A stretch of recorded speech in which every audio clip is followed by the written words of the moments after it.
கண்ணியத்துக்குரியவர்களே, இயற்கையாகவே அல்லாஹ் ரப்புல் ஆலமீன் ஒரு ஆணையும் ஒரு பெண்ணையும் இந்த திருமணத்தின் மூலமாக இணையக்கூடிய இந்த ஃபித்ராவை, இந்த இயற்கை கடமையை ஆக்கியதன் காரணம், ஒரு ஆண் இல்லாமல் ஒரு பெண்ணால் வாழ முடியாத இந்த உலகத்தில் ஒரு பெண் இல்லாமல் ஒரு ஆணால் இந்த பூமியில் வாழ முடியாது. அல்லாஹ் ரப்புல் ஆலமீன் இதை சொல்கிறான், ஹுவல்லதீ خلقكم من نفس واحدة وجعل منها زوجها ليسكن إليها. அல்லாஹ் ஆண்களை அல்லாஹ் ரப்புல் ஆலமீன் ஒரே ஒரு ஆத்மாவை இந்த பூமியில் படைத்து அதிலிருந்து அல்லாஹ் அவருடைய மனைவியை படைத்தான். காரணம் என்ன? லியஸ்குன இலைஹா, சுகூன், அந்த பெண்ணிடத்திலே இருக்கக்கூடிய மன நிம்மதியோடு அவன் வாழ வேண்டும் என்பதற்காக. லியஸ்குன இலைஹா, அந்த பெண்ணோடு இருக்கக்கூடிய அந்த நிம்மதியில் அவன் திளைக்க வேண்டும் என்பதற்காக அல்லாஹ் ரப்புல் ஆலமீன் இந்த திருமணத்தை ஆக்கினான். வமின் ஆயாத்திஹி அன் خلق لكم من انفسكم ازواجا لتسكنوا اليها. அன் خلق لكم, உங்களுக்காக, மின் அன்ஃபுசிக்கும் அஸ்வாஜா, உங்களில் இருந்தே உங்களுடைய மனைவிமார்களை படைத்தான். லா இலாஹ இல்லல்லாஹ். அல்லாஹ் எப்படி கூறுகிறான் பாருங்கள், உங்களுக்காக உங்களில் இருந்தே உங்களுடைய மனைவிமார்களை படைத்தான். லிதஸ்குனு இலைஹா, அல்லாஹ் எங்கே லிதஸ்குனு மஅஹா, அந்த பெண்ணோடு சேர்ந்து என்று அல்லாஹ் சொல்லவில்லை. லிதஸ்குனு இலைஹா, அந்த பெண்ணோடு நீங்கள் மன நிம்மதியை அனுபவித்து, வஜஅல பைனக்கும் மவத்தத வ ரஹ்மா, இந்த திருமணம் என்ற உறவின் மூலமாக உங்கள் இருவருக்கிடையிலும் மவத்தா, அன்பு, காதல் என்ற சொல்லப்படுகிறது தமிழிலே. இதற்கு அரபியிலே காதல், அன்பு என்பதற்கு பல வார்த்தைகள் இருக்கிறது. அதிலே குறிப்பான ஒரு அன்பை சொல்லுவதற்கு மவத்தா என்ற வார்த்தையை பயன்படுத்துவார்கள். அல்லாஹ் அதை கணவன் மனைவிக்கு இடையே இருக்கக்கூடிய அந்த உறவை வெளிப்படுத்துவதற்காக பயன்படுத்துகிறான். மவத்தத வ ரஹ்மா, அன்பையும் பாசத்தையும் ஒருவர் பரிமாறுவதற்காக இந்த இருவரிடத்திலும் அல்லாஹ் இதை ஏற்படுத்தினான். வஜஅல பைனக்கும் மவத்தத வ ரஹ்மா என்று அல்லாஹ் ரப்புல் ஆலமீன் இந்த திருமணத்தை அல்லாஹ் கடமையாக்கியதற்குரிய காரணத்தை சொல்கிறான். ஒரு ஆணின் நிம்மதியோடு தான் ஒரு பெண் வாழ முடியும். ஒரு பெண் தரக்கூடிய நிம்மதியோடு தான் ஒரு ஆண் இந்த பூமியிலே வாழ முடியும். ஒரு ஆண் இந்த பூமியிலே திருமணம் செய்யாமல் வாழ்ந்து மரணித்தால் அல்லாஹ் ரப்புல் ஆலமீன் அல்லாஹ் பாதுகாத்தவர்களை தவிர இல்ல மாஷா அல்லாஹ், அவர் முழுமையான ஆணாக இந்த பூமியில் வாழ்ந்திருக்க மாட்டார். அவருடைய தேவைகள் அனைத்தும் இந்த பூமியில் இருந்து அவர் பிரியும் பொழுது நிறைவேறி இருக்காது. அதுதான் இயற்கையான கடமை.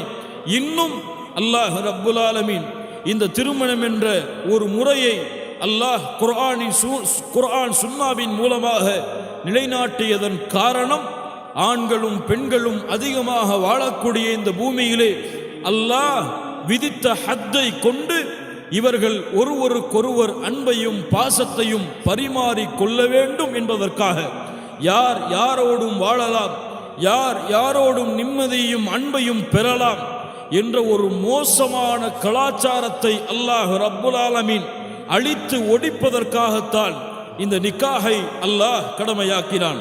அல்லாஹுடைய தூதர் முஹம்மது ரசூலுல்லாஹ் ஸல்லல்லாஹு அலைஹி வஸல்லம் சொன்னார்கள், வஃபி புத்இ அஹதிக்கும் ஸதகா, ஒரு கணவன் ஒரு மனைவியோடு இணைவதும் அல்லாஹுடைய மார்க்கத்தில் சதகாதான்.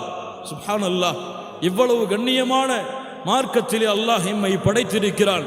சஹாபாக்கள் கேட்டார்கள், யா ரசூலல்லாஹ், அயத்தி அஹதுனா ஷஹ்வதஹு வயகூனு லஹு ஃபீஹா அஜ்ர், ஒரு மனிதன் தன்னுடைய இச்சையை கழிப்பதற்காக ஒரு பெண்ணிடத்திலே இணைகிறான், மனைவியிடத்திலே இணைகிறான், இதுவும் சதகாவா?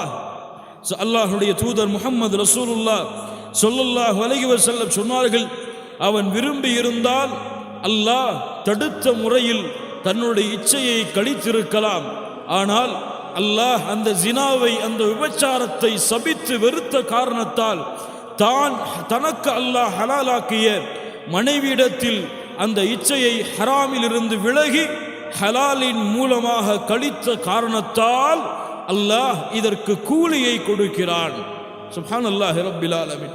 இந்த ஹலால் ஹராமை அல்லாஹ் தெளிவுபடுத்துவதற்காக உறவு முறையை அல்லாஹ் பிரித்து, இது ஹலாலான உறவு, இது ஹராமான உறவு, இது அல்லாஹ்வால் அனுமதிக்கப்பட்டது, இது அல்லாஹ்வால் தடுக்கப்பட்டது என்பதை அல்லாஹ் பிரித்து காட்டுவதற்காகத்தான் இந்த நிக்காஹை அல்லாஹ் ஆண்களுக்கும் பெண்களுக்கும் அல்லாஹ் ரப்புல் ஆலமீன் கடமையாக்கினான். ஃபத்லுன் நிக்காஹ். இந்த நிக்காஹுடைய சிறப்பு என்ன? அல்லாஹுடைய தூதர் முஹம்மது ரசூலுல்லாஹ் ஸல்லல்லாஹு அலைஹி வஸல்லம் சொன்னார்கள், ஸலாஸத்துன் ஹக்குன் அலல்லாஹி அவுனுஹும். இந்த 3 பேருக்கு உதவி செய்வது அல்லாஹ் தன் மீது கடமையாக்கிய கடமை. அதிலே ஒருவர் யார்? வன்னாகிஹுல் லதீ யுரீதுல் அஃபாஃப். சுப்ஹானல்லாஹ். தன்னுடைய கற்பை பாதுகாப்பதற்காக யார் ஒருவன் திருமணம் செய்கிறானோ இவனுக்கு உதவி செய்வது அல்லாஹ் தன் மீது கடமையாக்கிய கடமை. அல்லாஹ் அக்பர். ஒரு தன் கற்பை பாதுகாப்பதற்காக திருமணம் செய்தால் அல்லாஹ் அவனுக்கு நிச்சயமாக உதவி செய்வான். அல்லாஹுடைய தூதர் முஹம்மது ரசூலுல்லாஹ் ஸல்லல்லாஹு அலைஹி வஸல்லம் சொன்னார்கள். நம் தபரானி ரஹிமஹுல்லாஹ் அவர்கள் அறிவிக்கின்றார்கள், நம் ஷேக் அல்பானி ரஹிமஹுல்லாஹ் ஹஸனுடைய தரத்திலே இந்த ஹதீஸை கொண்டு வருகிறார்கள். மன் தஸவ்வஜ, யார் ஒருவன் திருமணம் செய்தால் ஃபகத் இஸ்தக்மல நிஸ்ஃபுல் ஈமான், அவன் ஈமானின் பாதியை முழுமைப்படுத்துகிறான். ஒருவன் திருமணம் செய்தால் அவன் ஈமானின் பாதியை முழுமைப்படுத்துகிறான். ஃபல்யத்தகில்லாஹ ஃபி நிஸ்ஃபில் பாகி, மீதி இருக்கக்கூடிய பாதியில் அவன் அல்லாஹ்வை பயந்து கொள்ளட்டும். அல்லாஹ்வுடைய தூதர் முஹம்மது ரசூலுல்லாஹ் ஸல்லல்லாஹு அலைஹி வஸல்லம் சொன்னார்கள், அல்லாஹ் கூறுகிறான், வஅன்கிஹுல் அயாமா மின்கும் வஸ்ஸாலிஹீன மின் இபாதிக்கும் வ இமாயிக்கும். உங்களுடைய ஆண் பெண் அடிமைகளுக்கு நீங்கள் திருமணம் செய்து வையுங்கள். யகூனு ஃபுகரா, அவர்கள் ஏழைகளாக இருந்தால் அல்லாஹ் ரப்புல் ஆலமீன் யுக்னிஹிமுல்லாஹு மின் ஃபத்லிஹ், இந்த திருமணத்தின் மூலமாக அல்லாஹ் அவர்களை செல்வந்தவனாக மாற்றுவான். சுப்ஹானல்லாஹ். அல்லாஹ்வுடைய அருள் இருக்கிறது, அல்லாஹ்வுடைய உதவி இருக்கிறது, அல்லாஹ்வுடைய பரக்கத் இருக்கிறது.